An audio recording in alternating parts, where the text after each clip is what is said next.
ଆକାଶବାଣୀ।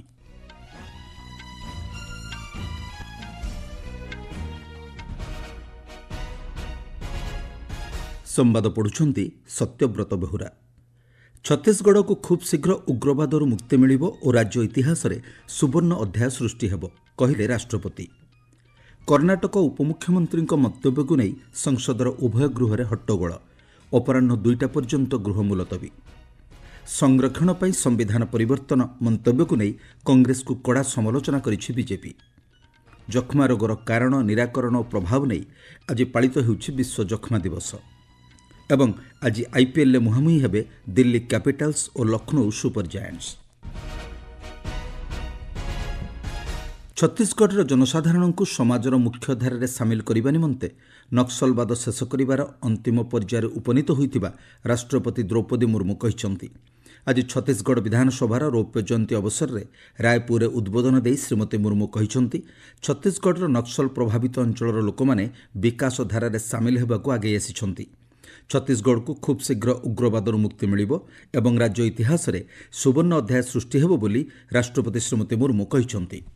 वामपंथी उग्रवाद से प्रभावित लोगों को समाज की मुख्य धारा में जोड़ने का कार्य अंतिम और निर्णायक दौर में पहुंच गया है। मुझे बताया गया है छत्तीसगढ़ के नक्सल प्रभावित क्षेत्रों के लोग विकास के मार्ग पर आगे बढ़ना चाहते हैं। मुझे विश्वास है कि छत्तीसगढ़ को उग्रवाद से पूर्णतया मुक्त करने के प्रयास में आप सब शीघ्र ही सफलता प्राप्त करेंगे और राज्यों के इतिहास में एक स्वर्णिम अध्याय जोड़ेंगे। आप सभी विधायकों के दिशा निर्देश के लिए गुरु घासीदास जी का मन के एक समाज अर्थात सभी मनुष्य एक समान है का आदर्श विद्यमान। आज से लगभग 250 वर्ष पहले उन्होंने वंचितों, पिछड़ों और महिलाओं की समानता के लिए समाज सुधार का जो संकल्प लिया था। ଛତିଶଗଡ଼ ବିଧାନସଭାର ରୌପ୍ୟ ଜୟନ୍ତୀ ଅବସରରେ ଆୟୋଜିତ ବିଧାନସଭାର ସ୍ୱତନ୍ତ୍ର କାର୍ଯ୍ୟକ୍ରମରେ ରାଜ୍ୟପାଳ ରାମେଣ ଡେକା, ବାଚସ୍ପତି ଡକ୍ଟର ରମଣ ସିଂ, ମୁଖ୍ୟମନ୍ତ୍ରୀ ବିଷ୍ଣୁଦେଓ ସାଏ ଏବଂ ବିରୋଧୀ ଦଳ ନେତା ଡକ୍ଟର ଚରଣ ଦାସ ମହନ୍ତ ଉପସ୍ଥିତ ଥିଲେ। ଏହି ଅବସରରେ ରାଷ୍ଟ୍ରପତି ସଦସ୍ୟ ସନ୍ଦର୍ଭ ନାମକ ଏକ ପୁସ୍ତିକା ଉନ୍ମୋଚନ କରିଛନ୍ତି। ବିଧାନସଭା ପରିସରରେ ରାଷ୍ଟ୍ରପତି ଚାରାରୋପଣ କରିଥିବା ଜଣାପଡ଼ିଛି। ସଂସଦର ଉଭୟ ଗୃହକୁ ଅପରାହ୍ନ 2ଟା ପର୍ଯ୍ୟନ୍ତ ମୁଲତବୀ ରଖାଯାଇଛି। କର୍ଣ୍ଣାଟକ ଉପମୁଖ୍ୟମନ୍ତ୍ରୀ ଡିକେ ଶିବକୁମାରଙ୍କ ମନ୍ତବ୍ୟକୁ ନେଇ ଉଭୟ ରାଜ୍ୟସଭା ଓ ଲୋକସଭାରେ ହଟ୍ଟଗୋଳ ଯୋଗୁଁ ଗୃହ ମୁଲତବୀ ଘୋଷଣା କରାଯାଇଥିବା ଜଣାପଡ଼ିଛି। କର୍ଣ୍ଣାଟକ ଉପମୁଖ୍ୟମନ୍ତ୍ରୀ ଡିକେ ଶିବକୁମାର ଏକ ନିର୍ଦ୍ଦିଷ୍ଟ ସଂଖ୍ୟାଲଘୁ ଗୋଷ୍ଠୀକୁ ସଂରକ୍ଷଣ ଦେବା ପାଇଁ ସମ୍ବିଧାନ ପରିବର୍ତ୍ତନ ମନ୍ତବ୍ୟକୁ ନେଇ ଉଭୟ ଗୃହରେ ହଟ୍ଟଗୋଳ ସୃଷ୍ଟି ହୋଇଥିଲା। ରାଜ୍ୟସଭାର ଅଧିବେଶନ ଆରମ୍ଭ ହେବା କ୍ଷଣି ଟ୍ରେଜେରୀ ବେଞ୍ଚ ସଭ୍ୟମାନେ ଏହି ମନ୍ତବ୍ୟକୁ ନେଇ ପ୍ରତିବାଦ ଆରମ୍ଭ କରିଥିଲେ। ସଂସଦୀୟ ବ୍ୟାପାର ମନ୍ତ୍ରୀ କିରେନ୍ ରିଜିଜୁ କଂଗ୍ରେସକୁ ଏକ ନିର୍ଦ୍ଦିଷ୍ଟ ସଂଖ୍ୟାଲଘୁ ଗୋଷ୍ଠୀ ପାଇଁ ସମ୍ବିଧାନ ପରିବର୍ତ୍ତନ ଭଳି ମନ୍ତବ୍ୟ ଦେବା ଡକ୍ଟର ବିଆର୍ ଆମ୍ବେଦକରଙ୍କ ସମ୍ବିଧାନକୁ ଅବମାନନା ବୋଲି କହିଛନ୍ତି। ସେ କର୍ଣ୍ଣାଟକ ଉପମୁଖ୍ୟମନ୍ତ୍ରୀଙ୍କ ଇସ୍ତଫା ଦାବି କରିଛନ୍ତି।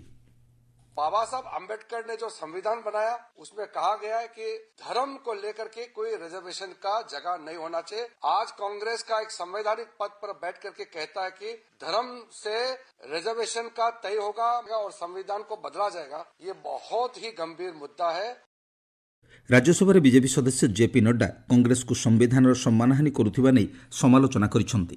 ସେ କହିଛନ୍ତି, ଦେଶରେ ଧର୍ମକୁ ଆଧାର କରି ସଂରକ୍ଷଣ ବ୍ୟବସ୍ଥା ବିରୁଦ୍ଧରେ ଡକ୍ଟର ବିଆର୍ ଆମ୍ବେଦକର ସ୍ୱର ଉତ୍ତୋଳନ କରିଥିଲେ। ସେ କହିଛନ୍ତି, କର୍ଣ୍ଣାଟକ ରାଜ୍ୟ ସରକାର ଧର୍ମକୁ ଆଧାର କରି 4% ସଂରକ୍ଷଣ ବ୍ୟବସ୍ଥା ଲାଗୁ କରିସାରିଛନ୍ତି। ଶ୍ରୀ ନଡ୍ଡା କହିଛନ୍ତି, କର୍ଣ୍ଣାଟକ ଉପମୁଖ୍ୟମନ୍ତ୍ରୀଙ୍କ ଏଭଳି ମନ୍ତବ୍ୟ ଅଭିସନ୍ଧିମୂଳକ। ରାଜ୍ୟସଭାରେ ବିରୋଧୀ ଦଳ ନେତା ମଲ୍ଲିକାର୍ଜୁନ ଖଡ଼ଗେ କହିଛନ୍ତି, ଡକ୍ଟର ବିଆର୍ ଆମ୍ବେଦକରଙ୍କ ସମ୍ବିଧାନକୁ କେହି ପରିବର୍ତ୍ତନ କରିପାରିବେ ନାହିଁ ଏବଂ ଦେଶରେ ସଂରକ୍ଷଣ ବ୍ୟବସ୍ଥାକୁ ମଧ୍ୟ କେହି ଲୋପ କରିପାରିବେ ନାହିଁ। ସେ ସମ୍ବିଧାନର ଅବମୂଲ୍ୟାୟନ କରୁଥିବା ନେଇ ବିଜେପିକୁ ସମାଲୋଚନା କରିଛନ୍ତି। ଯୁକ୍ତିତର୍କ ମଧ୍ୟରେ ହଟ୍ଟଗୋଳ ଜାରି ରହିବାରୁ ରାଜ୍ୟସଭା ଅଧ୍ୟକ୍ଷ ଜଗଦୀପ ଧଙ୍କଡ଼ ଅପରାହ୍ନ 2ଟା ପର୍ଯ୍ୟନ୍ତ ଗୃହକୁ ମୁଲତବୀ ଘୋଷଣା କରିଥିଲେ। ଅନ୍ୟପକ୍ଷରେ ଲୋକସଭାରେ ପ୍ରଥମ ମୁଲତବୀ ପରେ ମଧ୍ୟାହ୍ନ 12ଟାରେ ପୁଣି ଗୃହ କାର୍ଯ୍ୟ ଆରମ୍ଭ ହେବା ପରେ ହଟ୍ଟଗୋଳ ହୋଇଥିଲା। ସଦସ୍ୟମାନଙ୍କୁ ନିଜ ନିଜ ଆସନକୁ ଫେରିଯାଇ ଲୋକସଭାର କାର୍ଯ୍ୟରେ ସହଯୋଗ କରିବା ଲାଗି ପୀଠାସୀନ ଅଧିକାରୀ ଅନୁରୋଧ କରିଥିଲେ ମଧ୍ୟ ତାହା ସମ୍ଭବ ହୋଇପାରିନଥିଲା। ଫଳରେ ଅପରାହ୍ନ 2ଟା ପର୍ଯ୍ୟନ୍ତ ଗୃହକୁ ମୁଲତବୀ ଘୋଷଣା କରାଯାଇଥିଲା। ଆଜି ସକାଳେ ଗୃହ କାର୍ଯ୍ୟ ଆରମ୍ଭ ହେବା ମାତ୍ରେ ଟ୍ରେଜେରୀ ବେଞ୍ଚ ସଦସ୍ୟମାନେ ହଟ୍ଟଗୋଳ ସୃଷ୍ଟି କରିଥିଲେ। ସମାଜବାଦୀ ପାର୍ଟି ସଦସ୍ୟମାନେ ଉତ୍ତରପ୍ରଦେଶରେ ମହିଳାମାନଙ୍କ ବିରୋଧରେ ବୃଦ୍ଧି ପାଉଥିବା ଅପରାଧକୁ ବିରୋଧ କରି ପ୍ଲାକାର୍ଡ ସହିତ ଗୃହ ମଧ୍ୟକୁ ପ୍ରବେଶ କରିଥିଲେ ଓ ପ୍ରଦର୍ଶନ କରିଥିଲେ। ବାଚସ୍ପତି ଓମ୍ ବିର୍ଲା ଗୃହ ମଧ୍ୟରେ ପ୍ଲାକାର୍ଡ ପ୍ରଦର୍ଶନକୁ ନିୟମ ବିରୁଦ୍ଧ ଦର୍ଶାଇ ଏଭଳି କାର୍ଯ୍ୟକଳାପ ବିରୁଦ୍ଧରେ ପଦକ୍ଷେପ ନେବେ ବୋଲି କହିଥିଲେ ମଧ୍ୟ ସମାଜବାଦୀ ପାର୍ଟି ସଦସ୍ୟମାନେ ସେମାନଙ୍କ ପ୍ରଦର୍ଶନ ଜାରି ରଖିଥିଲେ। ଅନ୍ୟପକ୍ଷରେ ବିଜେପି ସଦସ୍ୟମାନେ କର୍ଣ୍ଣାଟକ ଉପମୁଖ୍ୟମନ୍ତ୍ରୀଙ୍କ ସଂରକ୍ଷଣ ଓ ସମ୍ବିଧାନ ମନ୍ତବ୍ୟକୁ ନେଇ ବିରୋଧ ପ୍ରଦର୍ଶନ କରିଥିଲେ। ଆପଣମାନେ ସମ୍ବାଦ ଶୁଣୁଛନ୍ତି ଆକାଶବାଣୀରୁ। କର୍ଣ୍ଣାଟକ ଉପମୁଖ୍ୟମନ୍ତ୍ରୀ ଡିକେ ଶିବକୁମାରଙ୍କ ଏକ ନିର୍ଦ୍ଦିଷ୍ଟ ସଂଖ୍ୟାଲଘୁ ଗୋଷ୍ଠୀଙ୍କୁ ସଂରକ୍ଷଣ ପ୍ରଦାନ ନେଇ ସମ୍ବିଧାନ ପରିବର୍ତ୍ତନ ଶୀର୍ଷକ ମନ୍ତବ୍ୟକୁ ନେଇ ବିଜେପି କଂଗ୍ରେସକୁ କଡ଼ା ସମାଲୋଚନା କରିଛି। ସଂସଦ ବାହାରେ ଗଣମାଧ୍ୟମ ସହ କଥାବାର୍ତ୍ତା ବେଳେ ବିଜେପି ସାଂସଦ ସମ୍ବିତ ପାତ୍ର କହିଛନ୍ତି, ଏହା କେବଳ କର୍ଣ୍ଣାଟକ ଉପମୁଖ୍ୟମନ୍ତ୍ରୀ ଶିବକୁମାରଙ୍କ ମନ୍ତବ୍ୟ ନୁହେଁ, ବରଂ ଏହା କଂଗ୍ରେସ ଦଳ ଓ ଗାନ୍ଧୀ ପରିବାରର ମନ୍ତବ୍ୟ। डीके शिव कुमार जी ने जो बयान दिया है, ये केवल डीके शिव कुमार के बयान नहीं है, ये गांधी परिवार का बयान है, ये कांग्रेस पार्टी का बयान है। और जब वो कहते हैं कि हम कभी सत्ता में आएंगे तो हम संविधान को बदल देंगे, जो बाबा साहेब अम्बेडकर के खिलाफ अपनी आवाज बुलंद करेगा, जो बाबा साहेब अम्बेडकर के संविधान को बदलने की चेष्टा करेगा, हम वो होने देंगे नहीं। ଅନ୍ୟପକ୍ଷରେ କଂଗ୍ରେସ ସଂସଦର ଅଧିବେଶନକୁ ଠିକ୍ ଭାବରେ ପରିଚାଳନା କରୁନଥିବା ନେଇ ବିଜେପିକୁ ଦାୟୀ କରିଛନ୍ତି। ସାମ୍ବାଦିକମାନଙ୍କ ସହ କଥାବାର୍ତ୍ତା ବେଳେ କଂଗ୍ରେସ ସାଂସଦ ପ୍ରମୋଦ ତିୱାରୀ ଅଭିଯୋଗ କରିଛନ୍ତି, ଶାସକ ଦଳ ଗୁରୁତ୍ୱପୂର୍ଣ୍ଣ ବିଧେୟକଗୁଡ଼ିକୁ ଆଲୋଚନା ନ କରି ଗୃହୀତ କରିନେଉଛନ୍ତି। ବିଭିନ୍ନ ମନ୍ତ୍ରଣାଳୟର ଖର୍ଚ୍ଚ ଦାବି ଗିଲୋଟିନ୍ ଜରିଆରେ ଗୃହୀତ ହେଉଥିବା ସେ ଅଭିଯୋଗ କରିଛନ୍ତି। କଂଗ୍ରେସ ସାଂସଦ ଶଶୀ ଥରୁର ମଧ୍ୟ ଏନେଇ ସମାଲୋଚନା କରିଛନ୍ତି। ଦିଲ୍ଲୀ ହାଇକୋର୍ଟ ବିଚାରପତି ଜଷ୍ଟିସ୍ ଯଶବନ୍ତ ବର୍ମାଙ୍କ ବାସଭବନରୁ ଅଗ୍ନିକାଣ୍ଡ ପରେ ବିପୁଳ ପରିମାଣର ଟଙ୍କା ଉଦ୍ଧାର ହେବା ଘଟଣାରେ ଆଜି ଦିଲ୍ଲୀ ହାଇକୋର୍ଟ ପ୍ରାରମ୍ଭିକ ପଦକ୍ଷେପ ସ୍ୱରୂପ ତାଙ୍କଠାରୁ ସମସ୍ତ ନ୍ୟାୟିକ କାର୍ଯ୍ୟକଳାପ ଅପସାରଣ କରିଛନ୍ତି। ଦିଲ୍ଲୀ ହାଇକୋର୍ଟ ପକ୍ଷରୁ ଆଜି ଏହି ବିଷୟ ଘୋଷଣା କରାଯାଇଛି। ଅନ୍ୟପକ୍ଷରେ ଦିଲ୍ଲୀ ହାଇକୋର୍ଟଙ୍କ ୱେବ୍ସାଇଟ୍ରୁ ମିଳିଥିବା ତଥ୍ୟ ଅନୁଯାୟୀ 3 ନମ୍ବର ଖଣ୍ଡପୀଠର ସମସ୍ତ ମାମଲାଗୁଡ଼ିକ ଅନ୍ୟ ବେଞ୍ଚକୁ ସ୍ଥାନାନ୍ତର କରାଯିବ ବୋଲି ଜଣାପଡ଼ିଛି।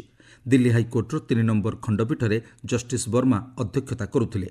ଗତ 22 ତାରିଖରେ ସର୍ବୋଚ୍ଚ ନ୍ୟାୟାଳୟ ଦିଲ୍ଲୀ ହାଇକୋର୍ଟ ମୁଖ୍ୟ ବିଚାରପତି ଜଷ୍ଟିସ୍ ଡିକେ ଉପାଧ୍ୟାୟଙ୍କ ଦ୍ୱାରା ଜଷ୍ଟିସ୍ ବର୍ମାଙ୍କ ବାସଭବନରୁ ଟଙ୍କା ମିଳିବା ଘଟଣାର ତଦନ୍ତ ରିପୋର୍ଟକୁ ସାର୍ବଜନୀନ କରିଥିଲେ। ଏଥିସହ ଜଡ଼ିତ ସମସ୍ତ ଫଟୋ ଏବଂ ଭିଡ଼ିଓକୁ ମଧ୍ୟ ସୁପ୍ରିମକୋର୍ଟ ସାର୍ବଜନୀନ କରିଥିଲେ। ଦିଲ୍ଲୀ ହାଇକୋର୍ଟ ବିଚାରପତିଙ୍କ ବାସଭବନରୁ ଟଙ୍କା ମିଳିବା ଘଟଣାରେ ରାଜ୍ୟସଭା ଅଧ୍ୟକ୍ଷ ଜଗଦୀପ ଧଙ୍କଡ଼ ରାଜ୍ୟସଭାରେ ଗୃହର ନେତା ଜେପି ନଡ୍ଡା ଏବଂ ବିରୋଧୀ ଦଳ ନେତା ମଲ୍ଲିକାର୍ଜୁନ ଖଡ଼ଗେଙ୍କ ସହ ଆଲୋଚନା କରିଛନ୍ତି। ସଂସଦର ଅଧ୍ୟକ୍ଷଙ୍କ କାର୍ଯ୍ୟାଳୟରେ ଏହି ବୈଠକ ହୋଇଥିଲା। ଗତ ସପ୍ତାହରେ ରାଜ୍ୟସଭାରେ କଂଗ୍ରେସ ସାଂସଦ ଜୟରାମ ରମେଶ ଏହି ପ୍ରସଙ୍ଗ ଉତ୍ଥାପନ କରିଥିଲେ। ଅଧ୍ୟକ୍ଷ ଜଗଦୀପ ଧଙ୍କଡ଼ ଏହି ଘଟଣାକୁ ଗୁରୁତ୍ୱର ସହ ଗ୍ରହଣ କରିଥିବା ଜଣାପଡ଼ିଛି। ଯକ୍ଷ୍ମା ରୋଗର କାରଣ, ଏହାର ନିରାକରଣ ଏବଂ ସ୍ୱାସ୍ଥ୍ୟ, ସାମାଜିକ ଓ ଅର୍ଥନୈତିକ କ୍ଷେତ୍ରରେ ପଡ଼ୁଥିବା ପ୍ରଭାବ ସମ୍ପର୍କରେ ସଚେତନତା ସୃଷ୍ଟି ଲକ୍ଷ୍ୟରେ ଆଜି ବିଶ୍ୱ ଯକ୍ଷ୍ମା ଦିବସ ପାଳନ କରାଯାଉଛି। ଏହି ରୋଗର ମୂଳୋତ୍ପାଟନ ପାଇଁ ପ୍ରୟାସକୁ ତ୍ୱରାନ୍ୱିତ କରିବା ଲକ୍ଷ୍ୟରେ ପ୍ରତିବର୍ଷ ମାର୍ଚ୍ଚ 24 ତାରିଖରେ ଏହି ଦିବସ ପାଳିତ ହୋଇଥାଏ। 1882 ମସିହାରେ ଡକ୍ଟର ରବର୍ଟ କୋଚ୍ଙ୍କ ଯକ୍ଷ୍ମା ଜୀବାଣୁ ଆବିଷ୍କାରର ବାର୍ଷିକୀ ପାଳନ ଅବସରରେ ଏହି ଦିବସ ଆଜି ପାଳନ କରାଯାଉଛି। ଚଳିତ ବର୍ଷର ବିଷୟବସ୍ତୁ ରହିଛି, ପ୍ରତିଶ୍ରୁତି, ପଦକ୍ଷେପ ଏବଂ କାର୍ଯ୍ୟକାରିତା ମାଧ୍ୟମରେ ହିଁ ଆମେ ଯକ୍ଷ୍ମାର ଅନ୍ତ କରିପାରିବା। କେନ୍ଦ୍ର ସରକାର ସମ୍ବଳ ସାମର୍ଥ୍ୟ ବୃଦ୍ଧି କରି ସମାବେଶୀ ନିର୍ମାଣ ଢାଞ୍ଚା ପ୍ରସ୍ତୁତ କରିବା ଦିଗରେ ନୀତି ନିର୍ଦ୍ଧାରଣ କରୁଛନ୍ତି ବୋଲି ପରିବେଶ, ଜଙ୍ଗଲ ଓ ଜଳବାୟୁ ପରିବର୍ତ୍ତନ ମନ୍ତ୍ରଣାଳୟ କହିଛି। ଆଜି ଏ ସମ୍ପର୍କିତ ଏକ କର୍ମଶାଳାରେ ମନ୍ତ୍ରଣାଳୟର ଯୁଗ୍ମ ସଚିବ କହିଛନ୍ତି, ଗତ କିଛି ବର୍ଷ ହେବ ମନ୍ତ୍ରଣାଳୟ ପକ୍ଷରୁ ପ୍ଲାଷ୍ଟିକ୍, ଇ ଆବର୍ଜନା, ବ୍ୟାଟେରୀ ଏବଂ ପାଇପଲାଇନ୍ ଭଳି ନିର୍ମାଣ କ୍ଷେତ୍ରରେ ଉତ୍ତରଦାୟିତ୍ୱ ନ୍ୟସ୍ତ କରାଯାଇଛି। ଆଇପିଏଲ୍ କ୍ରିକେଟ୍ ପ୍ରତିଯୋଗିତାର ଆଜି ତୃତୀୟ ଦିନରେ ଦିଲ୍ଲୀ କ୍ୟାପିଟାଲ୍ସ ଏବଂ ଲକ୍ଷ୍ନୌ ସୁପର ଜାଏଣ୍ଟସ୍ ମଧ୍ୟରେ ମୁକାବିଲା ହେବ। ବିଶାଖାପଟ୍ଟନମ୍ଠାରେ ସନ୍ଧ୍ୟା 7:30ଟାରେ ଏହି ମ୍ୟାଚ୍ ଖେଳାଯିବ। ଗତକାଲି ଅନୁଷ୍ଠିତ ଦ୍ୱିତୀୟ ମ୍ୟାଚ୍ରେ ଚେନ୍ନାଇ ସୁପର କିଙ୍ଗସ୍ ବିଜୟୀ ହୋଇଛି। ଚେନ୍ନାଇର ଏମ୍ ଚିଦାମ୍ବରମ୍ ଷ୍ଟାଡିୟମ୍ଠାରେ ଗତକାଲି ଖେଳାଯାଇଥିବା ଏହି ମ୍ୟାଚ୍ରେ ଚେନ୍ନାଇ ସୁପର କିଙ୍ଗସ୍ ମୁମ୍ବାଇ ଇଣ୍ଡିଆନ୍ସକୁ 4 ୱିକେଟ୍ରେ ପରାସ୍ତ କରିଛି। ଅନ୍ୟପକ୍ଷରେ ପ୍ରଥମ ମ୍ୟାଚ୍ରେ ସନ୍ରାଇଜର୍ସ ହାଇଦ୍ରାବାଦ ରାଜସ୍ଥାନ ରୟାଲ୍ସ ବିରୁଦ୍ଧରେ 44 ରନ୍ରେ ବିଜୟୀ ହୋଇଥିଲା। ହାଇଦ୍ରାବାଦର ରାଜୀବ ଗାନ୍ଧୀ ଆନ୍ତର୍ଜାତିକ ଷ୍ଟାଡିୟମ୍ରେ ଖେଳାଯାଇଥିବା ଏହି ମ୍ୟାଚ୍ରେ ଟସ୍ ଜିତି ରାଜସ୍ଥାନ ରୟାଲ୍ସ ପ୍ରଥମେ ବୋଲିଂ କରିବାକୁ ନିଷ୍ପତ୍ତି ନେଇଥିଲା। ମୁଖ୍ୟ ସମ୍ବାଦ ପୁଣିଥରେ। ଛତିଶଗଡ଼କୁ ଖୁବ୍ ଶୀଘ୍ର ଉଗ୍ରବାଦରୁ ମୁକ୍ତି ମିଳିବ ଓ ରାଜ୍ୟ ଇତିହାସରେ ସୁବର୍ଣ୍ଣ ଅଧ୍ୟାୟ ସୃଷ୍ଟି ହେବ, କହିଲେ ରାଷ୍ଟ୍ରପତି। କର୍ଣ୍ଣାଟକ ଉପମୁଖ୍ୟମନ୍ତ୍ରୀଙ୍କ ମନ୍ତବ୍ୟକୁ ନେଇ ସଂସଦର ଉଭୟ ଗୃହରେ ହଟ୍ଟଗୋଳ। ଅପରାହ୍ନ 2ଟା ପର୍ଯ୍ୟନ୍ତ ଗୃହ ମୁଲତବୀ। ସଂରକ୍ଷଣ ପାଇଁ ସମ୍ବିଧାନ ପରିବର୍ତ୍ତନ ମନ୍ତବ୍ୟକୁ ନେଇ କଂଗ୍ରେସକୁ କଡ଼ା ସମାଲୋଚନା କରିଛି ବିଜେପି। ଯକ୍ଷ୍ମା ରୋଗର କାରଣ, ନିରାକରଣ ଓ ପ୍ରଭାବ ନେଇ ଆଜି ପାଳିତ ହେଉଛି ବିଶ୍ୱ ଯକ୍ଷ୍ମା ଦିବସ ଏବଂ ଆଜି ଆଇପିଏଲ୍ରେ ମୁହାଁମୁହିଁ ହେବେ ଦିଲ୍ଲୀ କ୍ୟାପିଟାଲ୍ସ ଓ ଲକ୍ଷ୍ନୌ ସୁପର ଜାଏଣ୍ଟସ୍। ସମ୍ବାଦ ଶେଷ ହେଲା।